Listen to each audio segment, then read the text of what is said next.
there's a strange kind of fear that only visits after midnight. Not the fear of ghosts, not the fear of darkness itself, but the quiet, unbearable thought that one night your heart could simply stop beating and nobody would know. The room stays silent. Your phone screen is dark. Outside the window, the city keeps breathing without you. Somewhere, a distant motorbike passes through an empty street. Somewhere else, someone laughs, someone sleeps, someone dreams peacefully. And yet here you are, awake, listening carefully to your own breathing as if your body has suddenly become unfamiliar. Every heartbeat feels louder than normal. Every ache in your chest feels suspicious. Every silence feels dangerous. You try to sleep, but your mind whispers terrible questions. What if something happens tonight? What if I die here alone? How long would it take for someone to notice? Would anyone even know I was scared? These thoughts arrive softly at first, almost harmless.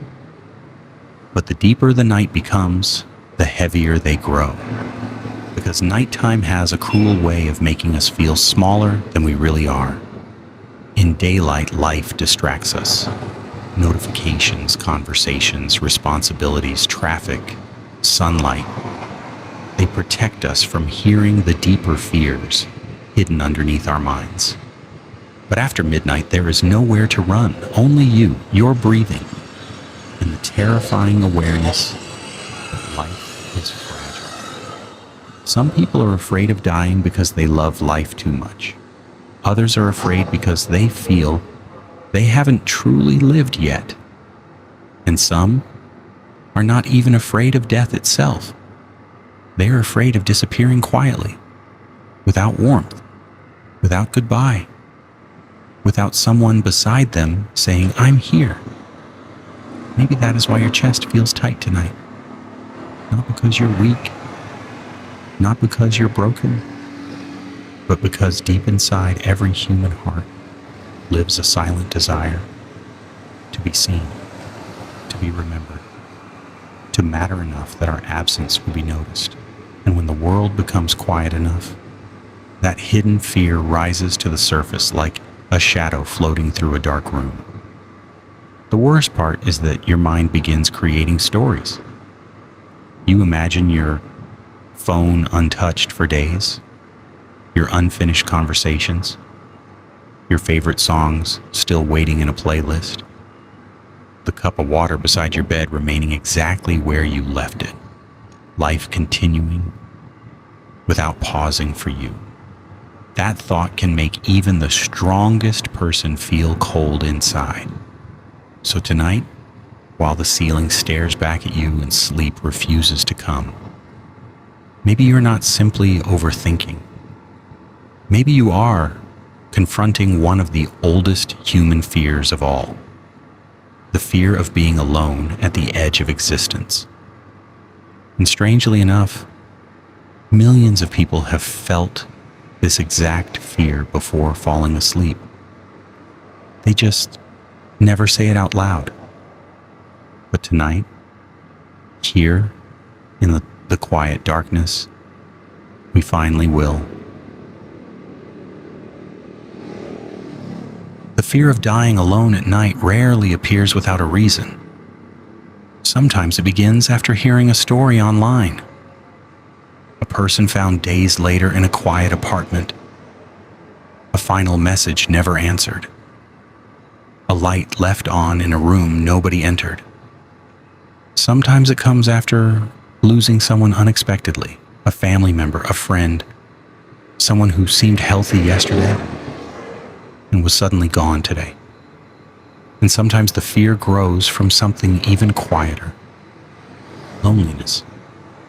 Not the dramatic kind people notice, but the invisible loneliness that hides behind normal routines. You wake up, you work, you reply to messages, you smile when necessary, you continue living exactly like everyone else. But at night, when the world slows down, your mind finally admits something your daytime self keeps trying to ignore. I don't want to disappear unnoticed. That fear is deeply human, because human beings were never designed to feel emotionally alone for long periods of time. Long ago, survival depended on staying close to others. Being isolated once meant danger, abandonment, death. Even though the modern world has changed, the human nervous system has not fully changed with it. So when you lie awake alone in the dark, your brain sometimes mistakes silence for danger.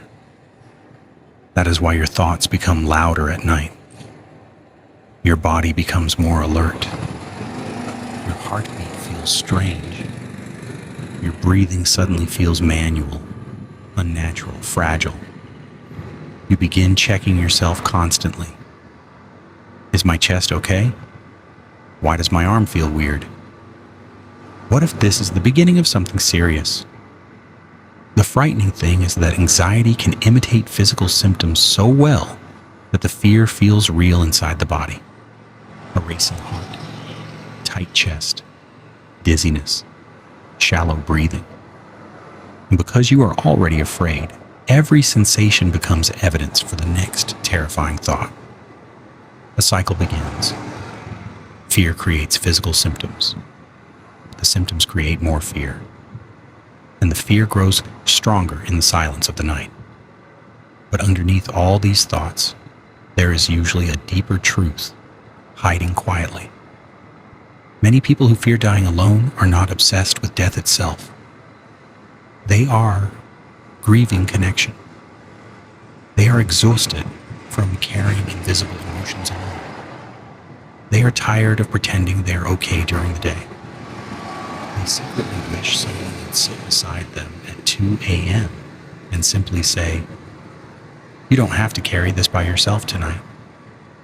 Sometimes the fear becomes strongest during periods of life transition, when friendships slowly fade, when relationships end, when families become distant, when adulthood suddenly feels colder than expected.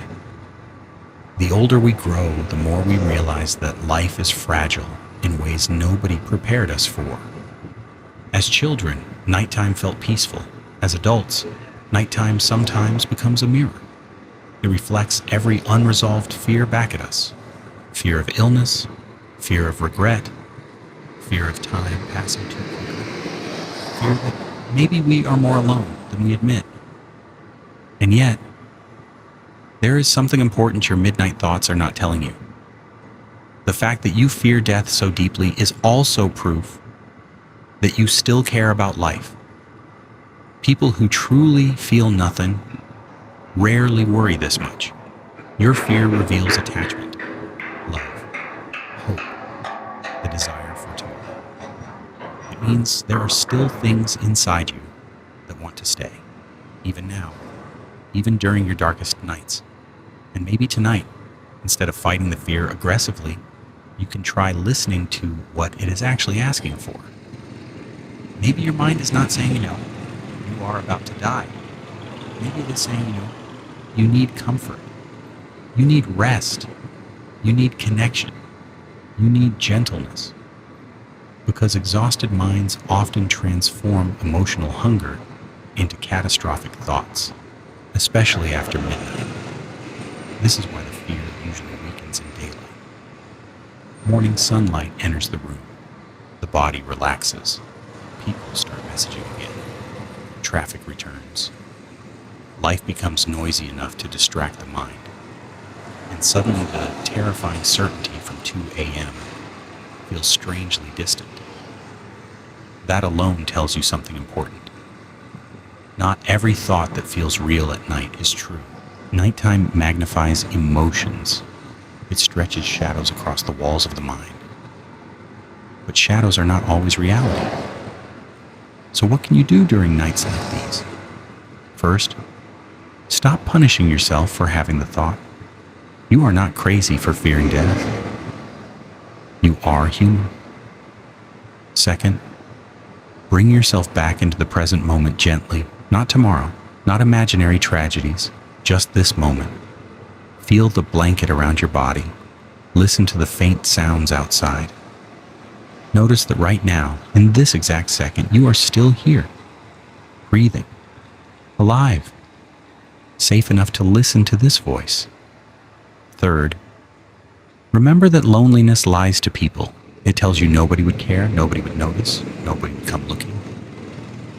But human beings leave traces in more hearts than they realize. A friend remembers your jokes. Someone waits for your message tomorrow. Someone would absolutely feel your absence if you disappear. Even small lives create enormous echoes. And finally, maybe the goal is not to completely erase the fear. Maybe the goal is simply this: to stop facing it alone. Because fear shrinks when shared. Even now, somewhere in another quiet room, another person is staring at the ceiling with the exact same thought. What if I die tonight and nobody knows? And maybe if both of you could see each other for just 1 second, the loneliness would already feel lighter. The night would already feel softer. And sleep might finally begin to return. So tonight, before you close your eyes again, I want you to remember something gentle. You survived this night too, even after all the frightening thoughts, even after the racing heartbeat, even after your mind wandered into dark places you never asked to visit. You are still here. And maybe that deserves more kindness than you usually give yourself. The truth is, many people carry invisible fears into bed every night. Some fear being forgotten. Some fear never being loved enough. Some fear tomorrow. And some quietly fear that one night they may disappear without anyone noticing. But your existence has already touched this world in ways you cannot fully measure. You have made someone smile before. You have appeared in someone's favorite memory without even realizing it. Your voice has comforted people. Your presence has mattered, even on days when you felt ordinary. Human lives are strange like that. We think we are small because we cannot see the full shape of our impact. But somewhere, pieces of you continue living inside other people quietly, in conversations, in memories, in emotions. So if your mind tells you tonight that nobody would care, do not believe it too quickly. Loneliness is a storyteller, and it often tells cruel stories after midnight. Right now, the world may feel silent around you, but silence is not abandonment. The night is simply resting. And perhaps you should allow yourself to rest too. You do not need to solve your entire life before sleeping. You do not need to predict death. You do not need to carry every fear until sunrise. For now, it is enough just to breathe slowly, in and out. Let your shoulders relax a little. Let the bed hold your tired body. Let the darkness stop being an enemy for a moment. Because you are not standing at the edge of existence tonight. You are simply a human being, exhausted from thinking too deeply for too long. And humans need softness sometimes. So if nobody has told you this recently, hear it now. I'm glad you made it through today. I'm glad your heart is still beating quietly in this room. And somewhere beyond this long midnight, another morning is already preparing itself for you. The sky will brighten again. Birds will begin singing somewhere far away. Your phone will light up eventually. Life will continue gently, one small moment at a time. But for now, the night is calm. You are safe enough to rest, and you do not have to stay awake protecting yourself from every imagined tragedy anymore. Close your eyes slowly. Let the fear loosen its grip. And if these thoughts return another night, remember this: you were never the only person feeling them. Not then, not now, not tonight. Good night.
Oh.